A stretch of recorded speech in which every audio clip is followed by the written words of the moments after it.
Episode 67, April 23rd to 25th, 1915. A Poet Encounters Tragedy, The Horror of Second Ypres, by Lieutenant Colonel John McCrae, M.D. Read by Jordy Nash. The distinguished Canadian Colonel John McCrae, a Boer War gunner, did magnificent service as a medical officer. Author of the famous war poem, In Flanders Fields, he died in January 1918. In the Second Battle of Ypres, he was attached to the 1st Brigade Canadian Artillery. Friday, April 23rd, 1915. As we moved up last evening, there was heavy firing about 4:30 on our left, the hour at which the general attack with gas was made when the French line broke. We could see the shells bursting over Ypres, and in a small village to our left. Meeting General Jones, CRA, of one of the divisions, he ordered us to halt for orders. We sent forward notifications to our headquarters and sent out orderlies to get in touch with batteries of the farther forward brigades already in action. They had a tough time but got away safely and did wonderful service. One battery fired in two opposite directions at once, and both batteries fired at point blank, open sights, at the Germans in the open. They were at times quite without infantry on their front. Their position was behind the French and to the left of the British line. We sat on the road and began to see the French stragglers. Men without firearms, wounded men, teams, wagons, civilians, refugees, some by the roads, some across country, all talking, shouting, the very picture of debacle. I must say there were tag-enders of a fighting line, rather than the line itself. They streamed on, and shouted to us scraps of not too inspiriting information, while we stood and took our medicine, and picked out gun positions in the fields in case we had to go in there and then. The men were splendid. Not a word, not a shake, and it was a terrific test. Traffic whizzed by.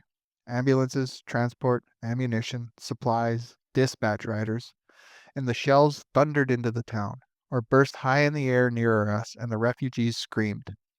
Women, old men, little children, hopeless, tearful, quiet or excited, tired, dodging the traffic, and the wounded men, in singles or in groups. Here and there I could give a momentary help, and the ambulances picked up as they could. So the cold moonlight night wore on. No change save the towers of Ypres showed up against the glare of the city burning, and the shells still sailed in. At 9:30 our ammunition column, the part that had been in, heard. Major Smith had waited, like Casabianca, for orders until the Germans were 500 yards away. Then he started, getting safely away, save for one wagon lost and some casualties and men and horses. He found our column, and we prepared to send forward ammunition as soon as we could learn where the batteries had taken up position and retiring, for retire they had to. 11, 12, and finally gray day broke, and we still waited. At 3:45 word came to go in and support a French counterattack at 4:30 a.m. Hastily we got the order spread. It was 4 a.m. and 3 miles to go.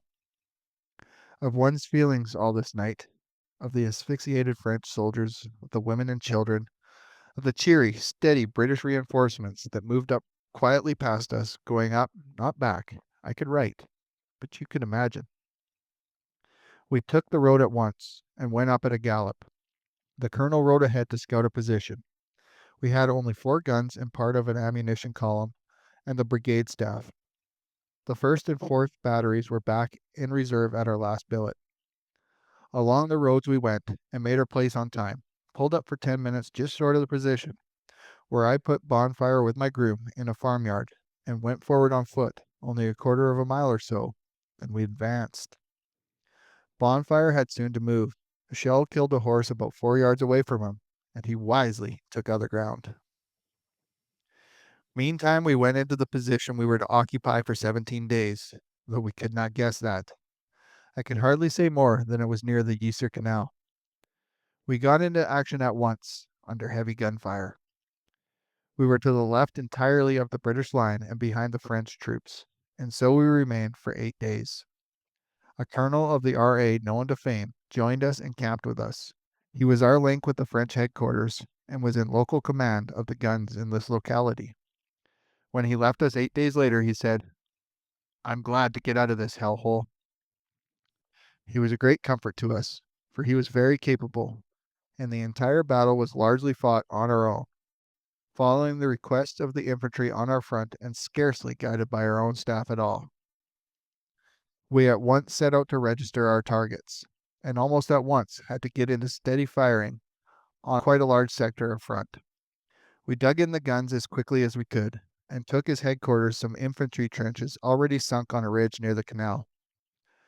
We were subject from the first to a steady and accurate shelling, for we were all but in sight, as were the German trenches about 2,000 yards to our front. At times the fire would come in salvos, quickly repeated. Bursts of fire would be made for 10 or 15 minutes at a time. We got all varieties of projectile, from 3-inch to 8-inch, or perhaps 10-inch. The small ones, usually as air bursts, the larger percussion and air, and the heaviest percussion only. My work began almost from the start, steady but never overwhelming, except perhaps once for a few minutes. A little cottage behind our ridge served as a cookhouse, but was so heavily hit the second day that we had to be chary of it. During bursts of fire, I usually took the back slope of the sharply crested ridge for what shelter it offered. At 3, our 1st and 4th arrived and went into action at once a few hundred yards in our rear. Wires were at once put out, be cut by shells hundreds and hundreds of times, but always repaired by our indefatigable linemen. So the day wore on. In the night, the shelling still kept up. 3 different German attacks were made and repulsed. If we suffered by being close up, the Germans suffered from us. For already tales of good shooting came down to us. I got some sleep despite the constant firing, for we had none last night. Saturday, April 24th, 1915. Behold us now, anything less than 2 miles north of Ypres, on the west side of the canal. This runs north, each bank flanked with high elms, with bare trunks of the familiar Netherlands type. A few yards to the west the main road runs, likewise bordered. The censor will allow me to say that on the high bank between these we had our headquarters.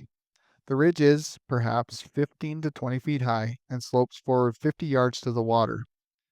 Back is more steep and slopes quickly to a little subsidiary waterway, deep but dirty.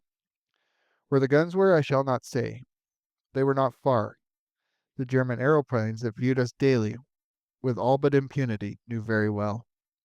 A road crossed over the canal and interrupted the ridge.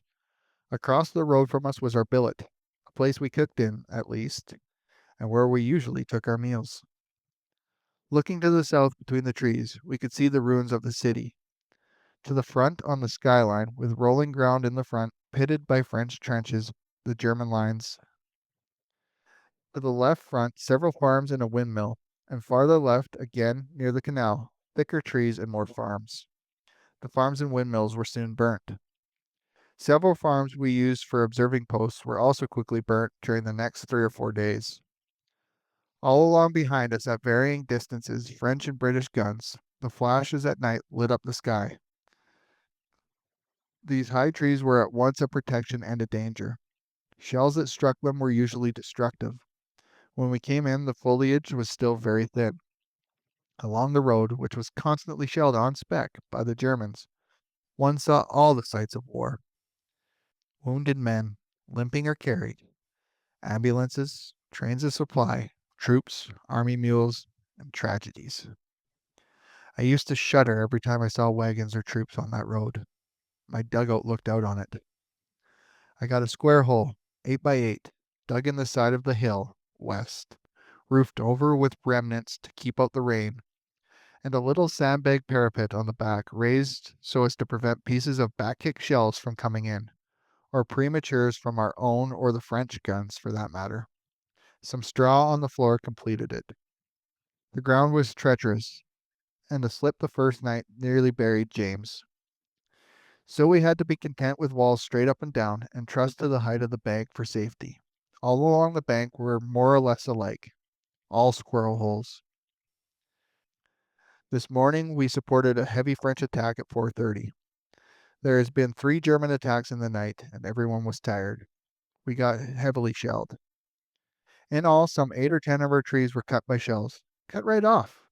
The upper part of the tree subsiding heavily and straight down, as a usual thing. One would think a piece about a foot long was just instantly cut out, and these trees were about 18 inches in diameter. The gas fumes came very heavily. Some blew down from the infantry trenches, some came from the shells. One's eyes smarted, and breathing was very labored. Up to noon today we fired 2,500 rounds. Last night Colonel Morrison and I slept at a French colonel's headquarters nearby, and in the night our room was filled up with wounded. I woke up and shared my bed with a chap with a wounded leg and a chill. Probably 30 wounded men were brought into the little room. Colonel Brown, R.A., kept us in communication with the French general in whose command we were. I bunked down in the trench on the top of the ridge. The sky was red with the glare of the city still burning, and we could hear the almost constant procession of large shells sailing over from our left front into the city. The crashes of their explosions shook the ground where we were. After a terribly hard day, professionally and otherwise, I slept well, but it rained, and the trench was awfully muddy and wet. Sunday, April 25th, 1915. The weather brightened up and we got at it again. This day we had several heavy attacks, prefaced by heavy artillery fire. These bursts of fire would result in our getting 100 to 150 rounds right on us or nearby. The heavier our fire, which was on the trenches entirely, the heavier theirs. Our food supply came up at dusk in wagons, and the water was any we could get, but of course treated with chloride of lime. The ammunition had to be brought down the roads at the gallop, and the more firing, the more wagons. The men would quickly carry the rounds to the guns, as the wagons had to halt behind our hill. The good old horses would swing around at the gallop, pull up, and in an instant, and stand puffing and blowing, but with their heads up, as if to say, "Wasn't that well done?" It makes you want to kiss their dear old noses and assure them of a peaceful pasture once more. Today we got our dressing station dugout complete, and we slept there at night. 3 farms in succession burned on our front, color, and the otherwise dark. The flashes of shells over the front and rear in all directions. The city still burning, and the procession still going on. I dressed a number of French wounded. One Turco prayed to Allah and Muhammad all the time I was dressing his wound. On the front field, one can see the dead lying here and there, and in places where an assault has been, they lie very thick on the slopes of the German trenches. Our telephone wagon team hit by a shell, 2 horses killed, and another wounded. I did what I could for the wounded one, and he subsequently got well. This night, beginning after dark, we got a terrible shelling which kept up till 2 or 3 in the morning. Finally, I got to sleep, though it was still going on. We must have gotten a couple of hundred rounds in singles or pairs. Every one burst over us, would light up the dugout. Every hit in front would shake the ground and bring down small bits of earth on us. Or else the earth was thrown into the air by the explosion, would come spattering down on our roof and into the front of the dugout. Colonel Morrison tried the mess house, but the shelling was too heavy, and he and the adjutant joined Cosgrave and me, and we 4 spent an anxious night there in the dark. One officer was on watch on the bridge, as we called the trench at the top of the ridge, with telephones.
that I go.